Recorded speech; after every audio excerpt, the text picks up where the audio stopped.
Welcome everyone to this roundtable discussion. Today we're diving into the iconic series Fawlty Towers, exploring its significant impact on comedy and culture. Let's start with its revolutionary role in British comedy. Indeed, Hal. Before Fawlty Towers, British sitcoms had a certain predictability.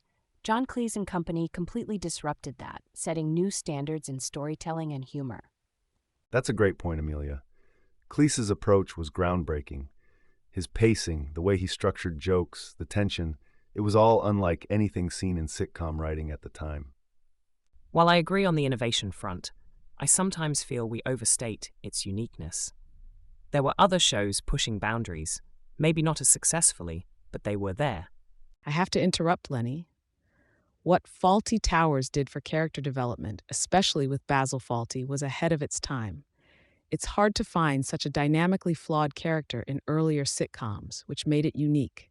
True, Izzy. Basil broke the mold, but the show wasn't without its issues. Right, Jazz? Absolutely. It's revered now, but at the time, some of its content stirred controversy. And even today, discussions about certain episodes being edited or removed for content sensitivity arise. It's vital to discuss those aspects too, Jazz. The show reflects a moment in time, and while it's important not to sanitize history, it's equally important to learn and adapt our understanding of cultural sensitivity. But let's not forget Amelia, the comedic genius of the show. Even controversies aside, the writing, the timing, it's a masterclass. Mick, genius is quite the term. It had its moments, but let's not gloss over its flaws in the name of nostalgia. Agree to disagree, Lenny. Its contribution to the evolution of characters in sitcoms, particularly in displaying complex, flawed personalities, carries a significant legacy. And that's a perfect note to conclude our introduction on. Fawlty Towers certainly holds a unique place in the landscape of British comedy. Let's delve deeper into these themes as we move forward.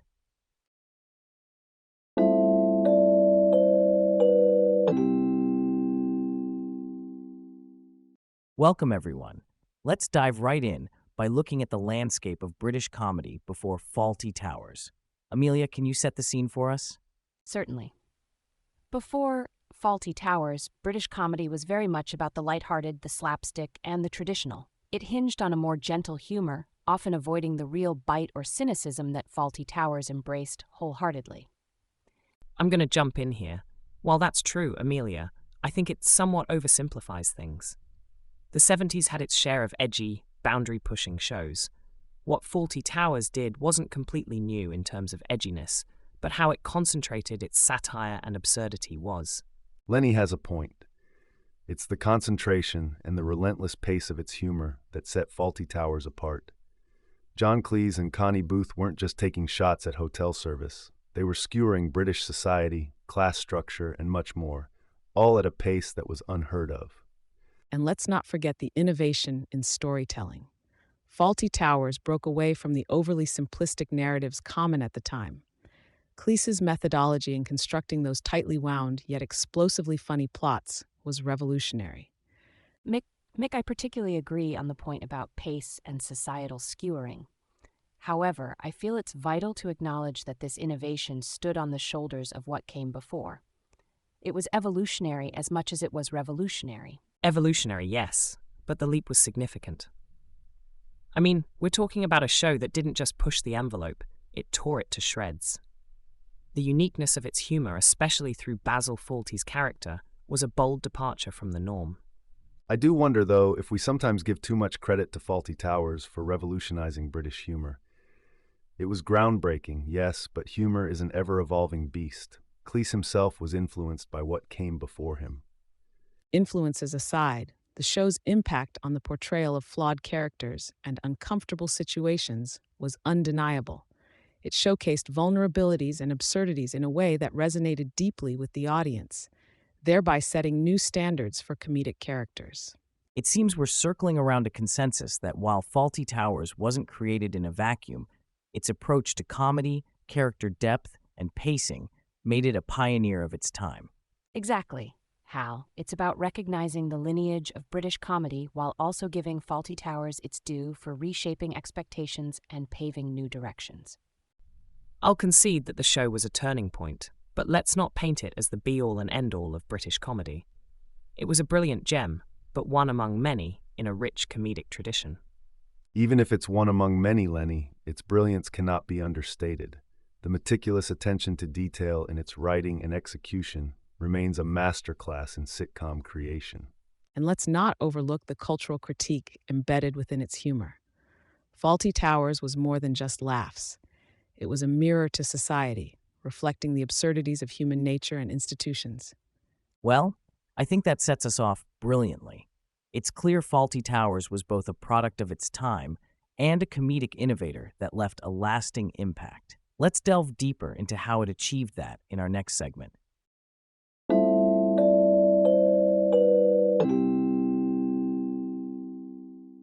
Welcome back. Now let's dive into Basil Fawlty's monumental influence on TV sitcoms.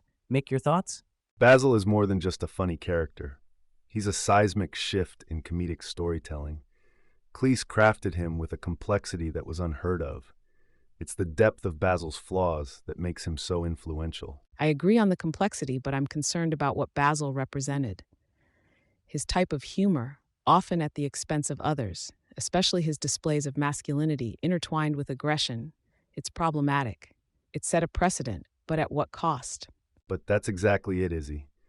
Comedy often reflects society's darker or hidden sides. Cleese was holding a mirror up to these traits, not glorifying them. Izzy makes a fair point.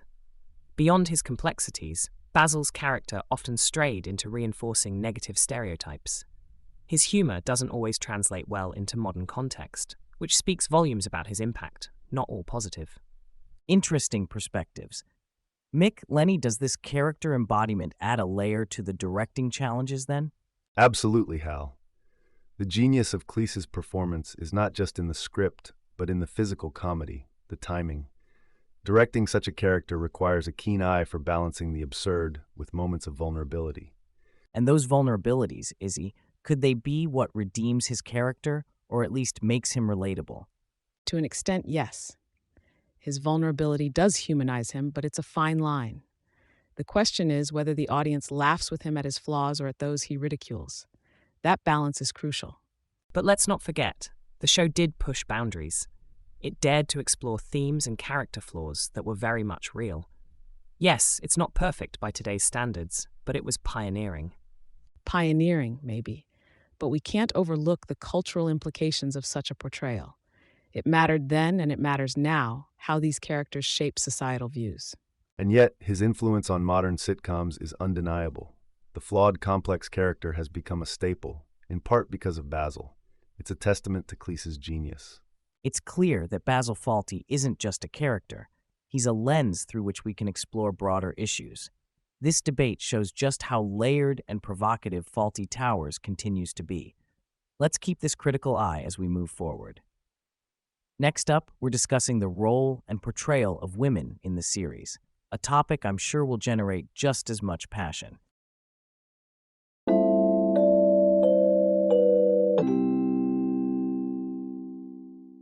Welcome back. Let's delve into the portrayal of women in Fawlty Towers. Izzy, your thoughts? It's quite clear that Fawlty Towers reflects the gender norms of its time, which frankly were not great. Sybil, portrayed as the nagging wife, and Polly, the somewhat submissive waitress, represent limited roles for women. It's a critique-worthy aspect of the show. I see your point, Izzy, but I think there's more complexity to Sybil's character.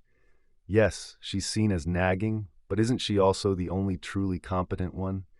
In a way, she's the backbone of the hotel, often saving it from Basil's incompetence. Mick, competence shouldn't excuse how her character is framed. It's about the underlying message it sends. I have to add, comparing Fawlty Towers to other shows of the era, it wasn't alone in its representation of women, but that doesn't make it acceptable either. It's critical we acknowledge progression over time, but also where we started. And let's not forget audience reactions. At the time, were viewers even questioning these portrayals, or were they just laughing along?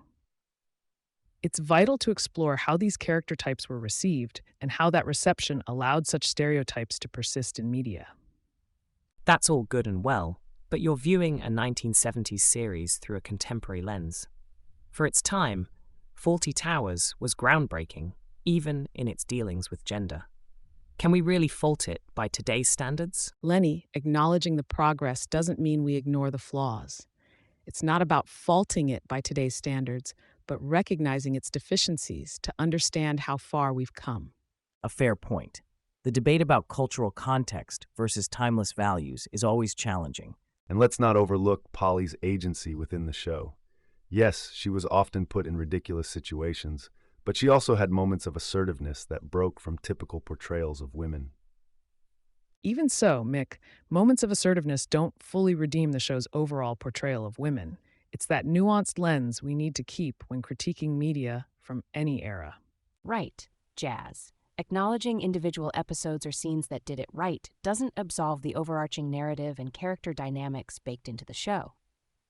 To build a more inclusive media landscape, dissecting these portrayals is crucial, even if it means revisiting and critiquing the classics. It seems we've unearthed a rich discussion on this, indicative of the larger conversations around media representation. Thank you all for your thoughtful contributions.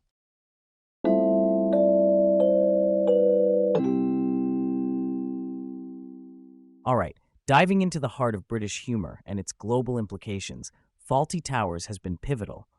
But has it also solidified certain stereotypes about British culture, especially in service and class?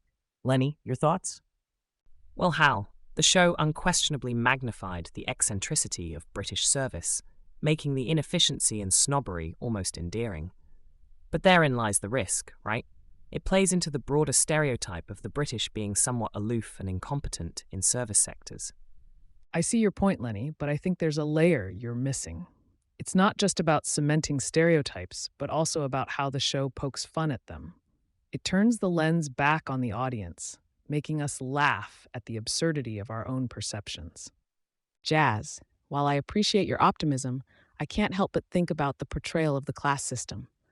Fawlty Towers does more than poke fun. It reinforces a class divide. Sybil and Basil's constant aspirations and failures are a direct critique, yes, but they also reiterate a somewhat stagnant class system. I'm going to jump in here. While you all make compelling points, isn't the genius of Fawlty Towers exactly in its satirical elements? John Cleese himself aimed at dissolving these very stereotypes by exaggeration. The show is a mirror, showing how ridiculous the stereotypes themselves are. Mick, I think you're onto something. Yet we can't overlook that not all viewers understand this satire. Some may walk away with their stereotypes not just intact but reinforced. It's a delicate balance and not always a successful one. And I have to vehemently disagree with you there, Amelia. The brilliance of satire is its ability to initiate dialogue. If someone's stereotypes are reinforced, perhaps they're missing the essence of satire. Fawlty Towers is bold in its humor, pushing us to question and laugh at these stereotypes, not cement them. Lenny, while ideal in theory, in practice, the interpretation of satire isn't universal. What's meant to question norms can also be misconstrued or completely missed, making those cultural stereotype lines even bolder. That's right, Jazz. And let's not gloss over the gender stereotypes while we're at it. The show's handling of female characters might as well have put up a neon sign for stereotypes.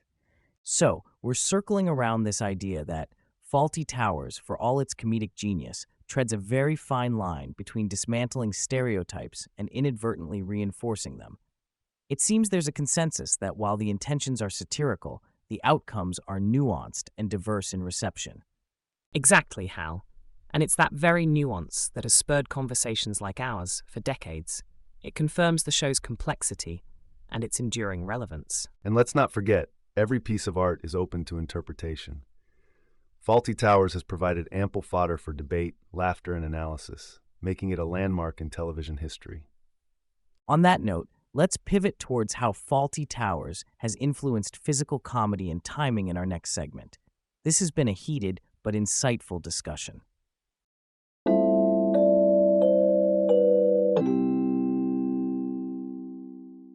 Let's dive into the genius of physical comedy in Fawlty Towers. John Cleese, with his lanky physique, truly brought a unique comic timing and sense of physical humor to the show. Absolutely, Hal. Cleese's writing wasn't just about the words. It was about how those words could be physically manifested. The scene where Basil beats his car with a branch comes to mind, a masterclass in comedic escalation and physical expression. But while Cleese's physical humor was undeniably central, don't you think it sometimes overshadowed the verbal wit? The show was brilliant not just because of the slapstick, but because of its sharp, biting dialogue. Izzy, I see your point, but the physical comedy was the essence of that British farce tradition. It harked back to an older vaudevillian kind of humour. The physicality didn't overshadow the wit, it complemented it perfectly. I would like to add, though, the physical humor in Fawlty Towers was genius, but it also walked a fine line when it came to the portrayal of violence, even in a comedic light. Particularly with the Manuel character, there's a risk of normalization there. Come on, Jazz. It was all in good fun. The audience is in on the joke. The dynamic between Basil and Manuel, while exaggerated, is a crucial part of the charm and humor of the show. A valid point, Mick. Though, Jazz brings up an interesting perspective on the ethical implications of such humor. Exactly, Hal. And let's not forget, humor evolves. What was acceptable then can be perceived differently now. The show was pioneering, but analyzing it through today's lens is essential.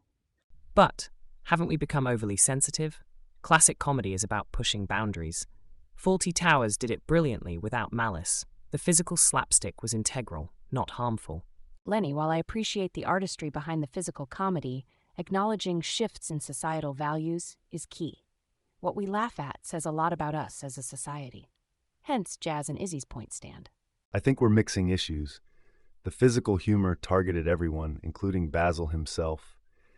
It was an equal opportunity offender, which is why it worked so well. This debate underscores the complexity of Fawlty Towers' humor. The physical comedy enriched the storytelling, but, as you've all highlighted, it invites scrutiny through a modern lens.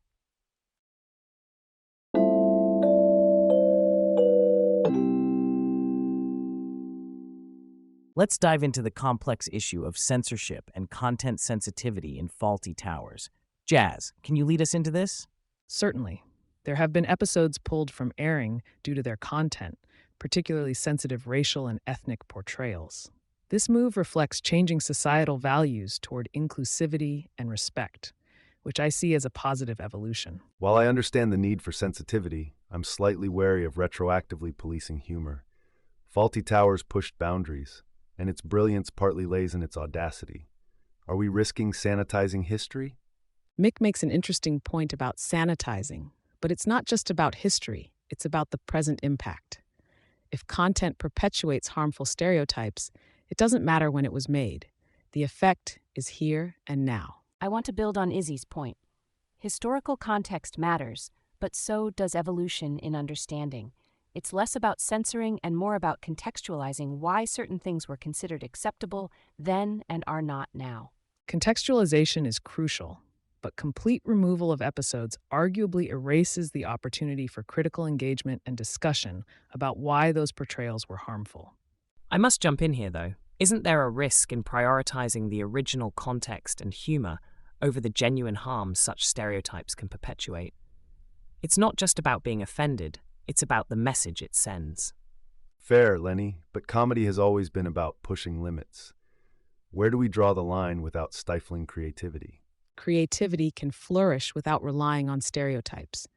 And when we talk about drawing lines, it's about recognizing the shifting boundaries of social acceptability. It's dynamic, not static. It's a tough balance, maintaining the integrity of the original work while navigating modern sensitivities.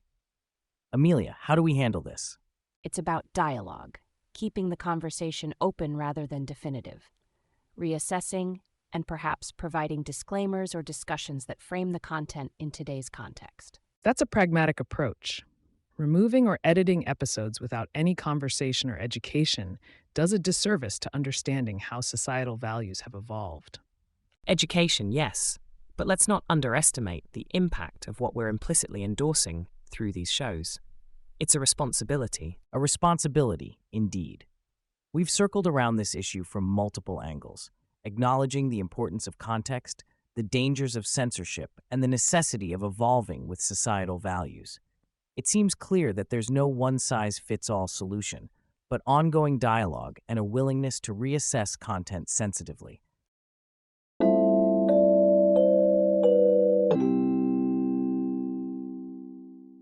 Welcome back. We're diving into the significance of supporting characters in enhancing the comedic ecosystem of Fawlty Towers. Mick, can you start us off? Sure, Hal. If there's one thing that's always struck me about Fawlty Towers, it's how fleshed out even the smallest roles are. Manuel and Polly, for instance, aren't just there for laughs. They're essential cogs in the machine. Without them, the dynamic crumbles.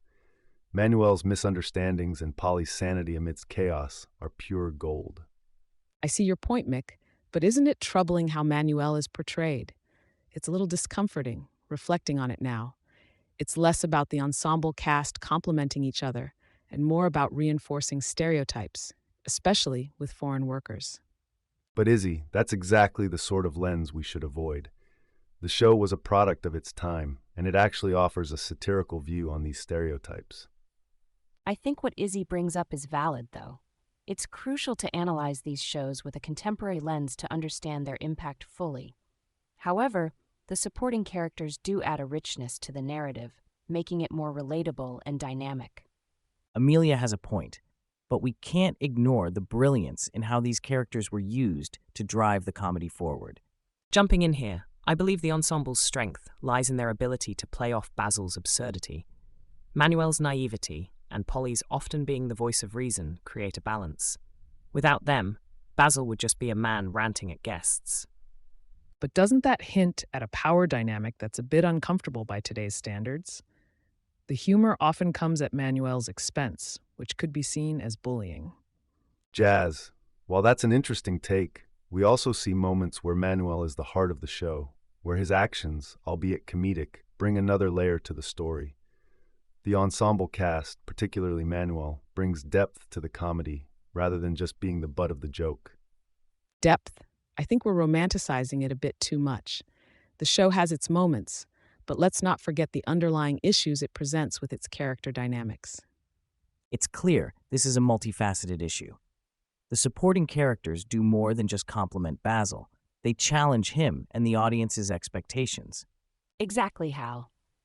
The way these characters interact with each other, the dilemmas they find themselves in, it's all part of what makes Fawlty Towers memorable.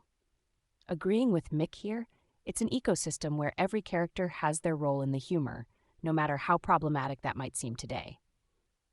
Well, problematic or not, it's undeniable that these characters have left a lasting impression on British comedy. The fact we're still discussing them with such passion shows their impact. A testament to the show's design and its characters, indeed. Let's navigate towards the portrayal of Manuel and its implications next. Izzy?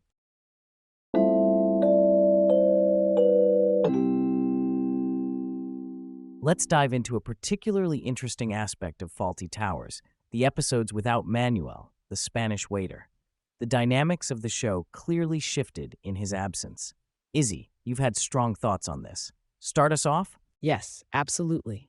Manuel's portrayal is fraught with issues, representing problematic stereotypes of foreign workers. However, his absence in certain episodes unveils a flaw in the show's dynamics. Manuel, with all the controversy surrounding his character, adds a layer of complexity and humor that's missing in episodes he's not in. I see your point, Izzy, but I think you're overstating Manuel's role. The show thrives on Basil's interactions with all characters, not just Manuel. It's the ensemble's chemistry that drives the humor, not one character alone. I have to jump in here. The absence of Manuel in those episodes actually highlights how integral he is to the Fawlty Towers formula. It's like removing a crucial ingredient from a recipe. The ensemble is strong, Mick, but Manuel brings a unique flavor. And yet, when Manuel's absent, it offers a canvas to explore other characters more deeply. I think the show was bold and could carry itself even without Manuel. It's a testament to the strength of the writing and the other characters' development. Jazz, respectfully, exploring other characters does not compensate for perpetuating stereotypes. The reliance on Manuel for easy laughs when he is present is problematic, and when he's absent, the show misses opportunities to address or subvert those stereotypes meaningfully. But consider the historical context of when Fawlty Towers was aired. The portrayal and dynamics were a product of its time. The absence of Manuel forces us to reevaluate the show's dependency on stereotypes for humor. This isn't to excuse it, but to understand it better. Amelia makes a fair point about the historical context. However, understanding doesn't eliminate critical analysis.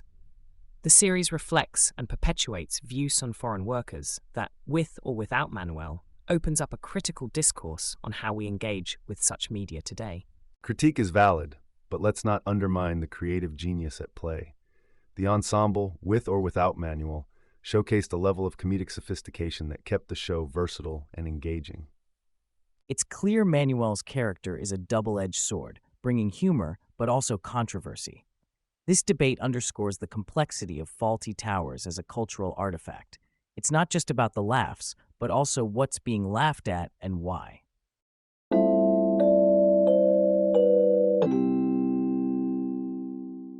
Let's dive into a topic that certainly brews its share of controversy, the infamous The Germans episode. Its bold humor and handling of WW2 themes have sparked varied reactions over the years. Lenny, your thoughts to kick things off?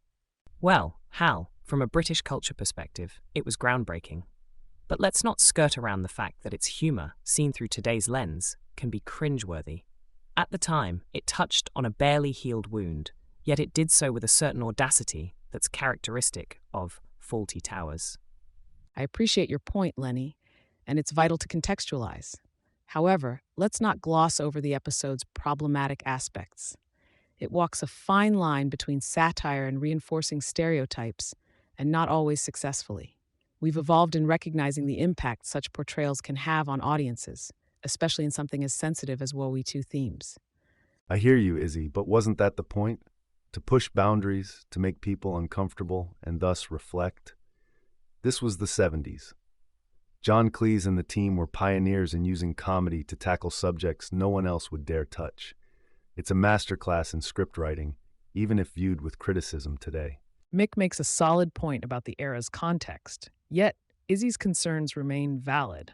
As someone who looks into how media is perceived and censored, the Germans episode is a fascinating study on shifting sensibilities. What was once cutting-edge humor is now debated for its appropriateness and sensitivity. Jazz, with respect, it sounds like you're advocating for censorship based on presentism. Comedy, by nature, challenges societal norms. It's meant to provoke thought, and sometimes discomfort.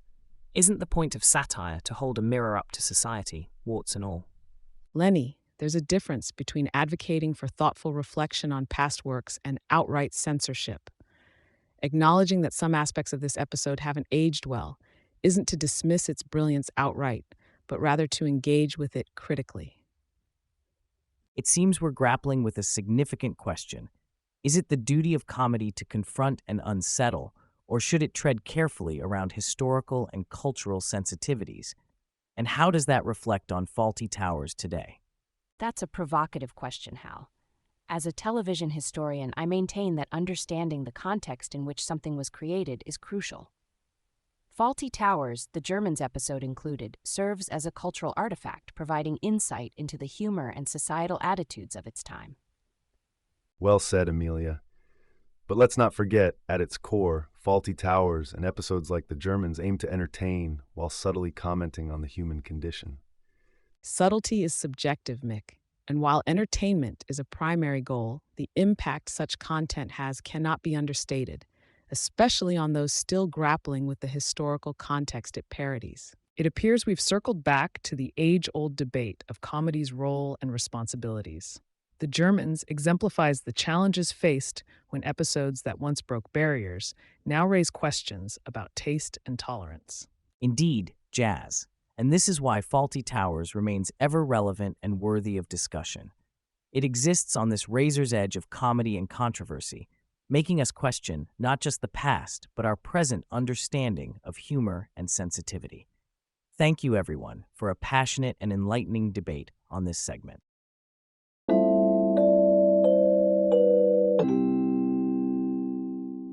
All right, we're now turning the corner into our discussion about the enduring impact of Fawlty Towers and why it remains a beacon in the landscape of comedy. Amelia, can you kick us off? Gladly, Hal. The show is a masterclass in comedic timing, character development, and societal critique. It's etched into the fabric of classic British comedy because of its boldness and innovation. Its themes and humor transcend time, making it as relevant today as it was in the 70s. I have to jump in here. Speaking of relevance, it's the writing techniques that really gave Fawlty Towers its legs. John Cleese and Connie Booth were ahead of their time, weaving complex scenarios and multidimensional characters that sitcom writers still look to as a gold standard. While I agree on the brilliance of the writing, I think it's important to note the gender dynamics at play. They might have been groundbreaking in their portrayal of certain frustrations and societal norms, but from today's perspective, there are elements that haven't aged as well. That's a sharp observation, Izzy, and it's crucial to consider the show within its historical context. Humor evolves, societal norms shift, and what Fawlty Towers did was push the envelope for its time, which is why it remains significant in discussions about comedy evolution. I do think we're glossing over the show's incredible cultural critique. It wasn't just about making people laugh. It was satire, a reflection of British society, warts and all. That's what gives it its staying power. But Lenny, don't you think its portrayal of stereotypes, while satirical, sometimes reinforced rather than critiqued those very stereotypes? You've got a point, but that's precisely what satire does. It exaggerates to reveal truth. It's up to us, the audience, to discern and discuss, much like we're doing now. Exactly, and let's not forget how the show's format, predominantly bottle episodes, influenced television production. It proved you don't need extravagant settings to make compelling TV, just sharp writing and strong performances. It sounds like we're all in agreement on the show's groundbreaking nature, even if we see its legacy through slightly different lenses. Fawlty Towers has indeed left an indelible mark on the world of comedy. And it's critical to keep having these discussions to understand both its impact and its shortcomings. It's how we grow in our understanding of media and its influence. Absolutely. Assessing it from a modern standpoint, we learn what has progressed in our comedic tastes and what has remained timeless. It's clear Fawlty Towers has not only entertained, but also sparked crucial conversations around comedy. Thank you all for such a lively debate. Let's keep this critical eye as we move forward.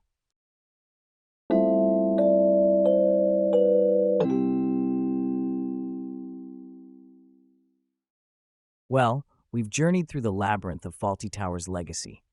It's been a robust discussion, to say the least. Let's dive into our final thoughts. Amelia, your reflections. Thanks, Hal. It's clear that Fawlty Towers, despite its brief run, has etched an indelible mark on comedy and cultural narratives. But I must assert the significance of its innovative character development and narrative structure, which frankly set the stage for many sitcoms that followed. I have to jump in here, Amelia. While your point on character development holds, it's the brilliance of John Cleese's writing that's the true cornerstone. The show's pacing and comedic timing are unparalleled. It's something I strive for in my writing. I think we're missing a critical angle here. The show did innovate, but at what cost? Its portrayal of women and minority characters leaves much to be desired. We've seen progress since then, but we can't just gloss over those issues. Ah, Izzy, always the provocateur. But you make an important point. However, we must consider the era's context. Comparing the show's sensibilities to today's is a bit unfair, don't you think? Its humor was a product of its time. That's a convenient excuse, Lenny, but context doesn't absolve a show from criticism. What we find acceptable evolves, and so should our critiques. However, I must admit, the show's handling of sensitive content, including how episodes are censored or edited today, raises significant questions about historical content in modern times.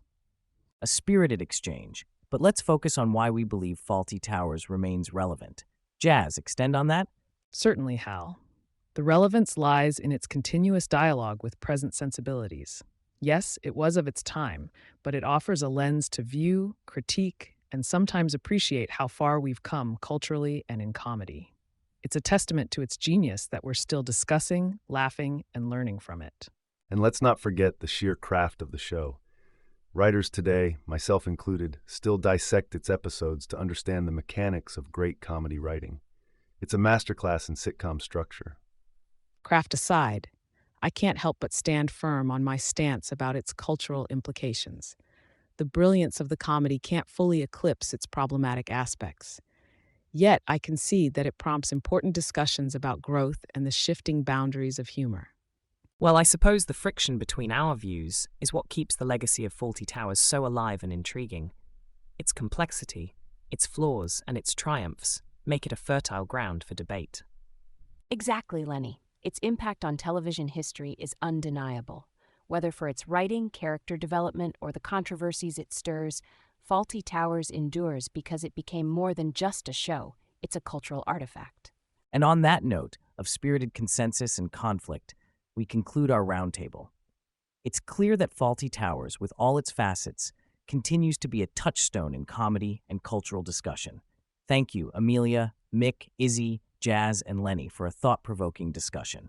The legacy of Fawlty Towers, much like our debate today, is vibrant, contentious, and utterly fascinating.